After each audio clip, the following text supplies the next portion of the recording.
Maayong hapon akong mga pinalangga ug binating kaigsuonang Subuanon. Once again, ni ana sa atong inadlaw nga pag-report kaninyo sa atong mga gihimo, mga lakang nga atong giplanuhan, gikauyunan o ipadayon sa pag-implementar alang sa pakigbatok ni ining dako kaayong hagit nga atong giatubang karon ang coronavirus.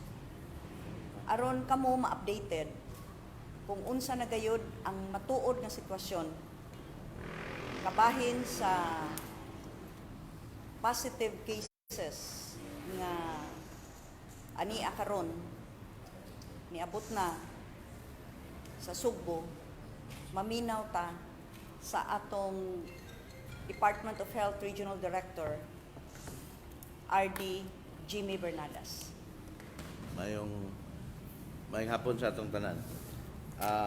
Sa ato nang nahibawan ang atong laboratory karon si Vicente Soto National Laboratory, nagahimo na siya sa mga confirmatory test diha sa COVID-19.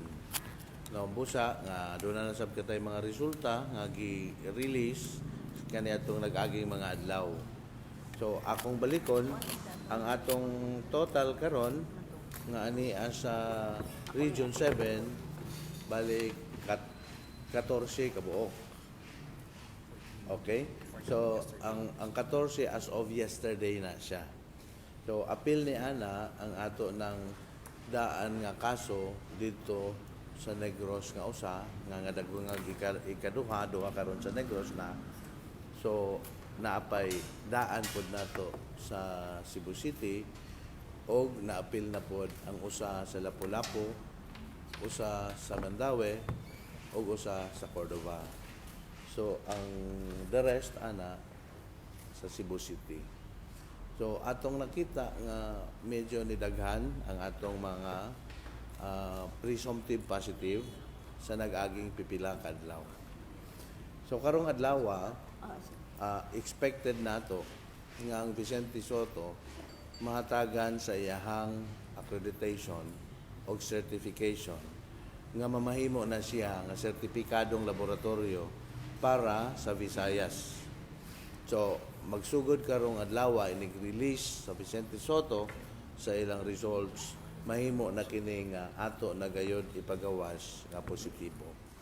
So karong adlaw wala pa sila mag-release pero expected nga doon na sila i-release karong adlaw nga madugang diha sa atong data nga paabot na sa inyo. So after 5 o'clock niya doon na tay ihatag ninyo nga bag-o nga data nga konfirmado na gid na siya, wala na siya conditionalis nga mao na gid na siya ang final result nga diin ato kanaon yang matali ug unsa man ang mugawas niadto nga ilang ipagawas nga resulta. So bisan pa man ni ana nakita nato nga nagakadaghan na gayud ang mga kaso nga atong nakita dinhi sa siyudad sa Sugbo. So busa ni ana dunay mga kalihukan, dunay mga issuances ang atong mga lokal nga panggamhanan, labi na gyud ang atong gobernadora sa mga iyang plano nga pagabuhaton ug iyang konsultasyon sa atong mga kauban nga iyang gabuhaton sunod nga maning maagi nga mga adlaw.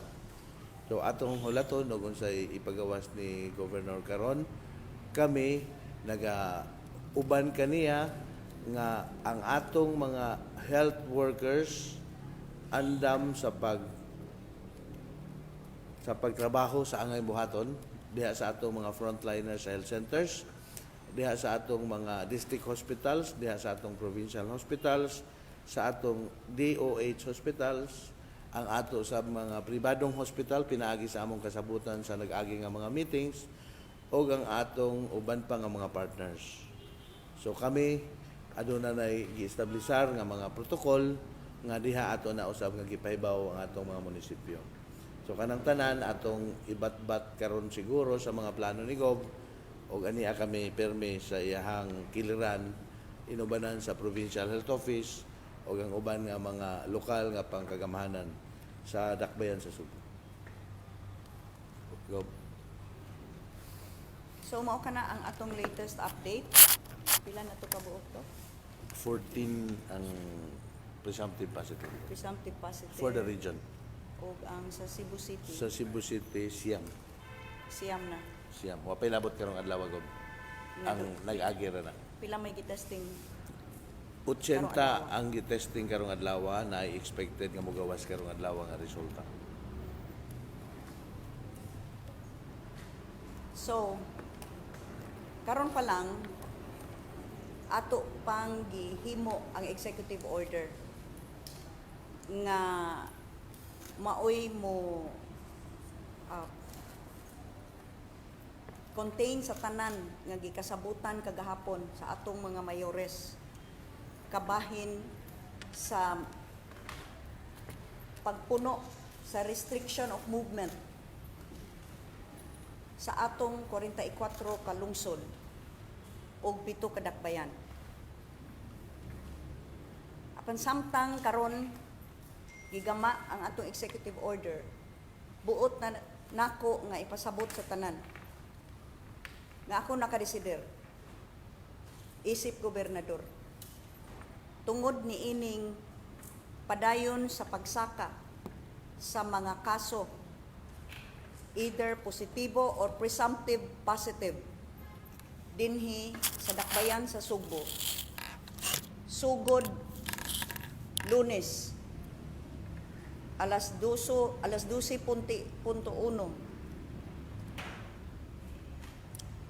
sa adlaw nga Lunes dili na nato tugtan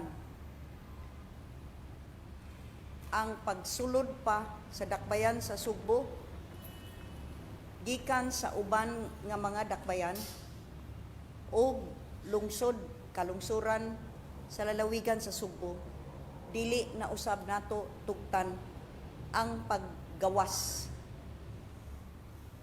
sa kadtong nagagikan sa Subo.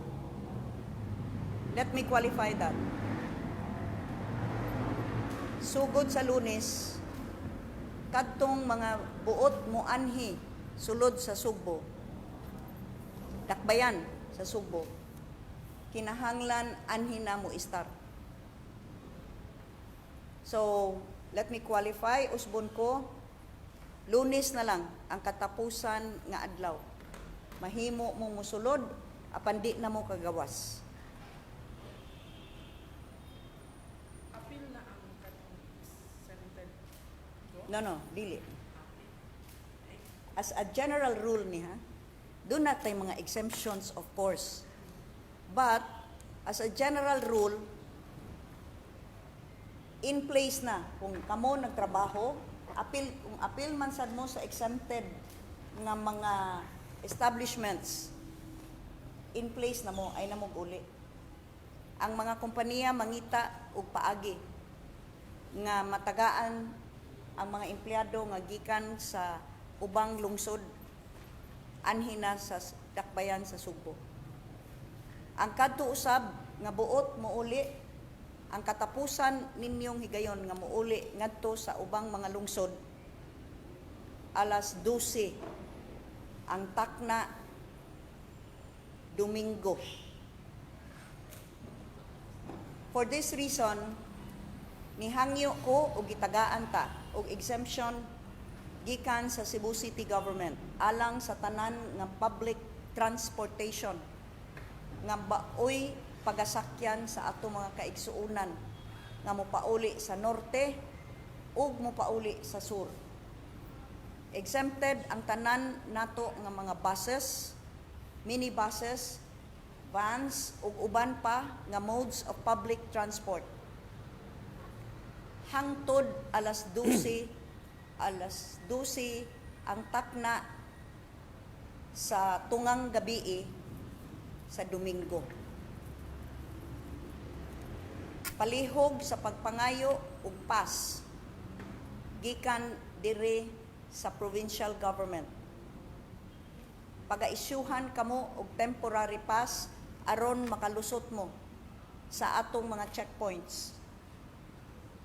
Kadto usab nga mga buses nga maghatod sa atong mga kaigsuunan sa nagkadilaing mga lungsod ug dakbayan exempted sa curfew pagbalik. So duha ni. Do not tay special exemption for all public transportation after tomorrow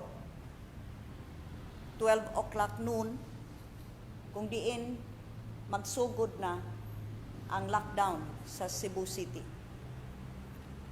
Alang lamang kini sa tanan nga buot mo uli. Pasidulong sa ilang tagsa-tagsa ka mga lungsod ug dakbayan. Kay usbon ko,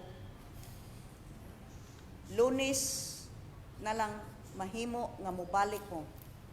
Ilakip ko kana sa atong executive order ang tanan nga mga empleyado nga adunay exemption mo trabaho sa mga groceries, supermarkets ug uban pa nga mga establishmento nga exempted sa closure. Hangtod Lunes na lang lakip na ang atong construction workers. Kung doon na mo'y trabaho dinhi, doon na mo'y gihimo nga nagtrabaho mo isip panday, mason, plumber, electrician, sa bisag unsa dinhi nga construction sa dakbayan sa Subo, kutob na lang mog Lunes para pagbalik dinhi.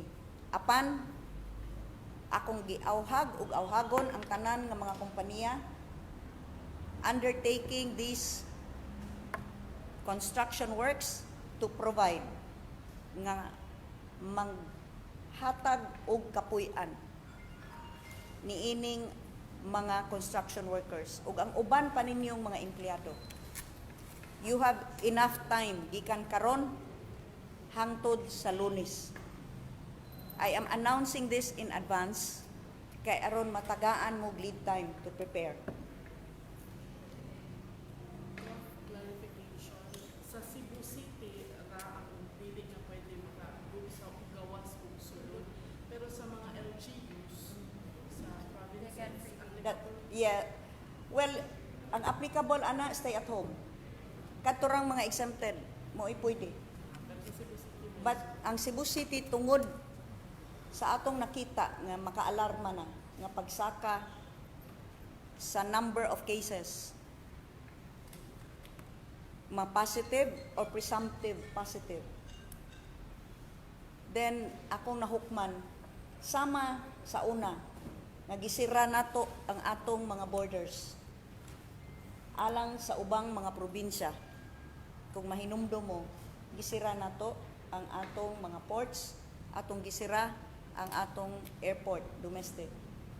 Wala na tamo dawat o bisag unsa nga trip nga magdala o mga pasahero nga nagagikan sa ubang probinsya. Karon magsira na sad ta sa atong borders sa probinsya sa Subo. Kini alang sa pagproteher sa ubang mga lungsod ug mga dakbayan sa Subo nga hangtod karon except for Mandaue usara ka positibo and Cordova usara usab hangtod karon kaluoy sa Dios wala pa kitay presumptive positive nga case. Alang kini sa proteksyon sa tanan. Of course, the movement of cargo shall remain unimpeded. Aron way kahadlok nga mahutdan ta og pagkaon, bugas, construction materials ug uban pa magapadayon ang atong supplies movement subject to very strict protocols. Usara ka driver ug usa ka truck boy. Ug kini sila kinahanglan dili maghunong-hunong diretso pag-deliver unya balik.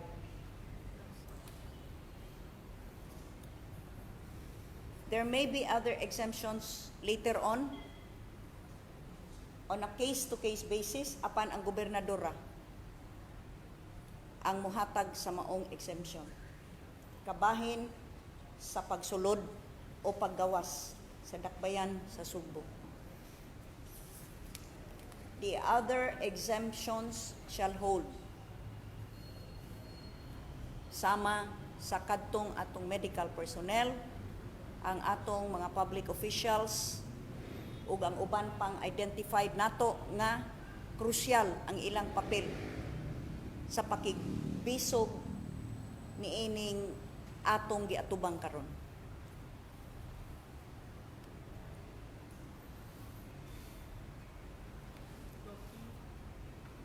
Ga-asto katong gahapon sa amo ang ambush interview sa imo nga you said 16 pero niya 16 gahapon niya karon 14.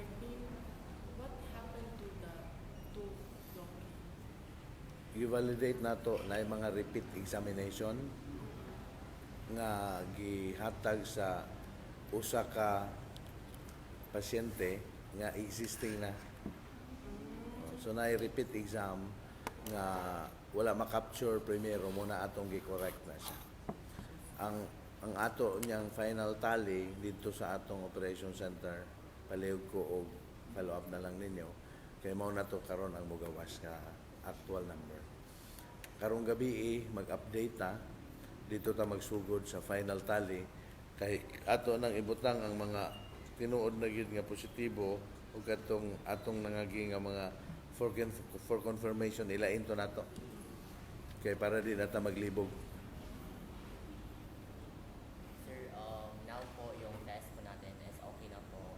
There's no need for our repetition of the test po. So like obviously, tataas po yung mga numbers sa confirmed cases po. How was our hospitals po? Let's just say like Vicente Soto po, kakayanin po po ba? It's just Amo na nang gisulti ka ganina naulahi lang kapag abot nga ato na nang i-announce nga ang atong mga hospital gi-apod-apod na ang ilang mga responsibility ug assignments up the ladder of care gikan sa atong RHU sa district hospitals, provincial hospitals, DOH hospitals, Vicente Soto ug uban pa nga mga private tertiary hospitals.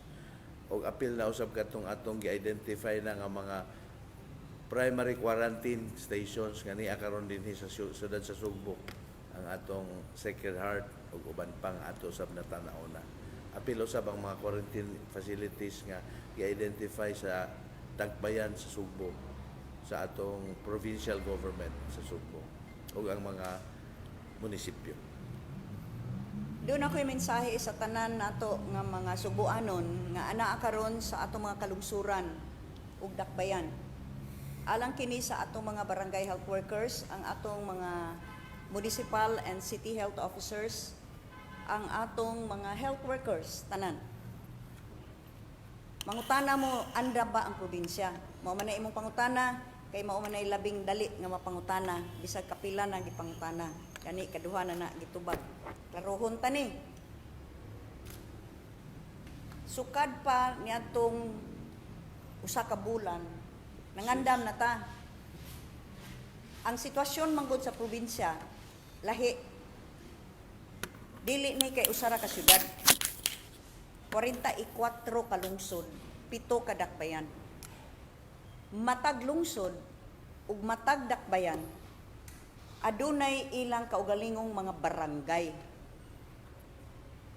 Now, matag barangay, dunay barangay health station o dunay assigned nga midwife. Certainly, dunagyoy barangay health worker. Usually, 20 ni sila kabuok. Kada barangay health worker, dunay assigned nga ilang pagabisitahon, mga 20, 40, 60 ka pamilya kada adlaw. Sa uban dunay barangay nutrition scholars, so BHW o BNS. Mao na ilang trabaho. Sa karon pa lang ni apil na ni sila sa monitoring. appeal ni sila sa barangay health emergency responders. Kung dunay makitaan nga nag-ubo-ubo, gisip-on, unsay protocol, stay at home, usa, ipakonsulta sa midwife, ug tan-awon usa, under observation. Gikan didto, doon na tay rural health unit. Asa man ni? Sa munisipyo. Gikan sa mga barangay, mahimo na nga i-report nga rin na sa rural health unit. Okay? Gawas ni ana, doon na tay 12 ka district hospitals nga nagkadilain. Doon ay 10 bed, 20 bed, 50 bed, 70 bed. Doon na sagtay 4 ka provincial hospitals. Duha sa norte, ang pinaka-norte gyud Bugo. Sunod naa sa Danau. Di sa west, naa na sa Balamban. Para sa south, naa ay Karkar.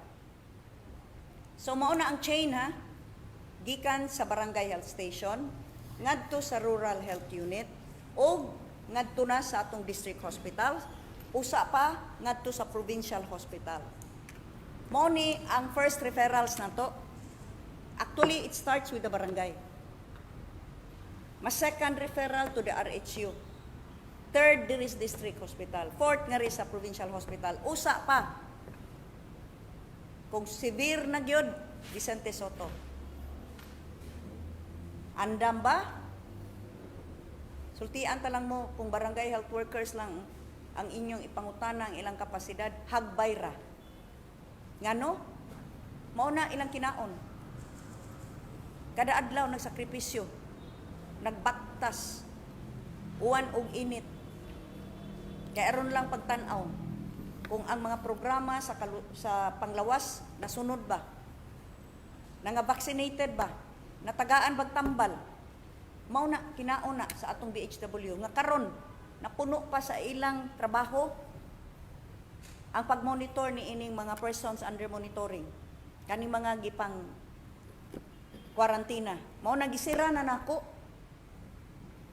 ang pagpadayon, pagpasud sa mga Pilipino nga gikan sa gawas.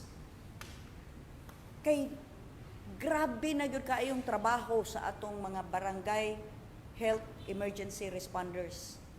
Laliman mo ana ang protocol nato nga gisunod gyud, strikto kaayo na ang atong mga LGUs. Kinahanglan buntag ug hapon, check upon na nila. Unya kung kinahanglan ka mo check up 400, 500 ka buok. Gisira ta na. Effective kagabi ba to? Kagabi last na to. Wa nay mapuno sa mga bot. Andam ba ni sila? Gipanagaan ni sila mga face mask, mga PPEs. Ako pang gibandoan ron, panagain na libre, vitamin C. Og ako ning punan, kani sila tanan, mga barangay health responders nato. Additional insurance, 50,000 man nila, punan ko pa na, himuon ko na ng 100,000 nga insurance nila. Ang ato usab mga RHUs, nahinumdum mo, di pa nagaan ako tag 500,000, ang tanan nato nga mga mayor. They're expected to see to it that the RHUs and rural health units will be given enough safety equipment. Karon pa lang ang atong mga district hospitals usab nag-distribute na tag mga PPEs ug masks. Naay alcohol ay kabalaka. Now we have an impeded supply of alcohol. Nag-order na tagpuno. Duna ni tanan ha, ang atong mga provincial hospitals, dunay ventilators. Pero gawas ni ana, gipunan pa na nako ron. Nagpuno patag order og ventilators. Karon pa lang nagpapuno ta sa maayong nga kasing-kasing aning mga private individuals ni offer sila nga mutahi og PPEs for free. Nagpuno na taron og material. Ang level 2 ni ha nga PPE kanang magamit gyud sa mga doktor dito mismo sa ospital as required by the DOH.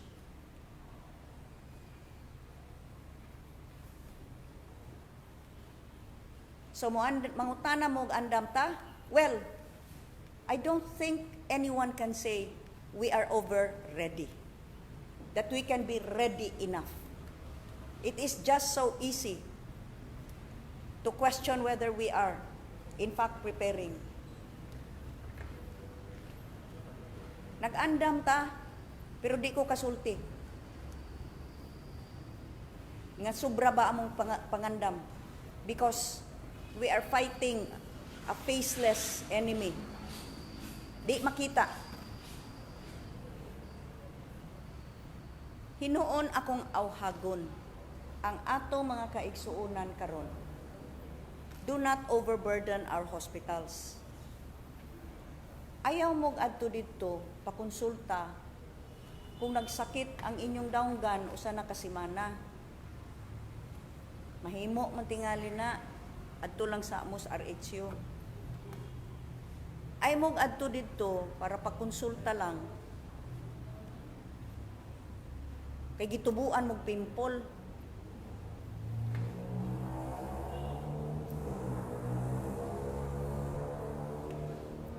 Mahimo man tingali na butang ilang nag-Colgate. What I'm trying to say is, atong ireserba ang atong mga ospital alang ni atong nagpakita na og slight to moderate symptoms of possible coronavirus. In fact, do not expose yourselves. Kung adto mo dito sa ospital, kay mangutana lang mo nganong wa na mo tubo inyong buhok. Expose na mo sa inyong kaugalingon. Di ba? So mo na akong hangyo. Hagbay ra nag-issue na og directive SAD. Si Dr. Bernadas, wa nay di usata mag-prioritize og elective surgery kana bang pwede pa mo kapili ba? Dili wa by urgency, dili emergency ba? Kung gusto mo magpa-cosmetic surgery, ayo lang sa maantos pa man tingali ang imong kangilad sa imong naong. Di ba? Or ayaw gawas balay roy makakita nimo. Stay at home. Kung wa nag-organize imong naong, gusto ka plastic surgery, ayaw sa dili na urgent ron. Sakto ba na, Dok? Yes po. This is the time to stay home. Para dili ka ma-expose sa uban nga mutan-aw nimo.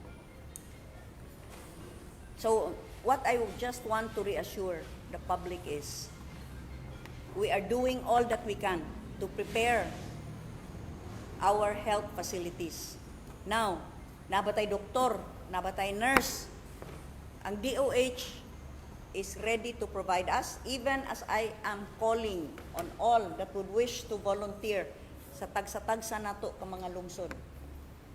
Retired nurses, retired doctors, if you wish to volunteer, volunteer. If needed, if and when needed. Ang ato sad mga LGUs, doon na nai-identify nga mga, ang uban kanila, doon na nai-identify nga isolation facilities. Kung di gyud ayon diha-diha, madala diri sa Vicente Soto, identified na ang isolation facilities. We will be acquiring isolation, tawag ani? Isolators. Acquire ta ani. If needed to transport. Gusto ka, Dok? Tagaan ta ka. Kung kinanglan, isod na to diha. Kung severe na gyud, kanang maabtan, kinta maabtan gyud dito. Wa dayon madali. We will acquire. Ayo ko, abi pa lang nagbaligya ako ani. Ano ba'y pangan? Ay, basta isolator mo na. Na. Okay? So buhaton nato ang tanan. But are we ready enough? I cannot assure you. Manghambog ko ninyo. Basta ang ako lang yung ikasulti, we are doing all that we can. Thank you, Gop. For the I actually ask about sa katong mga exempted gani nga mga stores, groceries, supermarkets lang. Muta nga go if appeal ba daw exempted ang kaning mga hardware stores since ang mga construction workers kuha man sila sa kaning mga hardware store. Yes, I believe we should exempt hardware stores.